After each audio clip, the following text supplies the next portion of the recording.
Hamma janubga qochadi. U esa teskari yo'lni tanladi. Shu qaror ortida nima bor? Haligacha savol.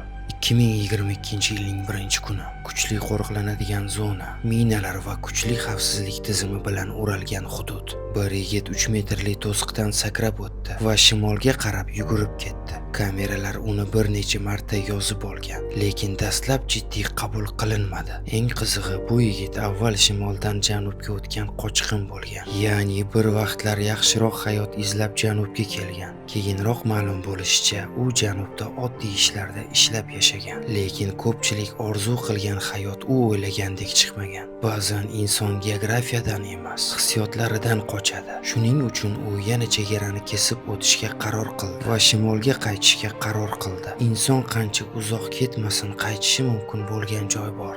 Shimol tarafga o'tganidan keyin u haqida ma'lumotlar deyarli yo'q. Chunki u davlat yopiq va sirli. Va bu qaror ortida nima bor?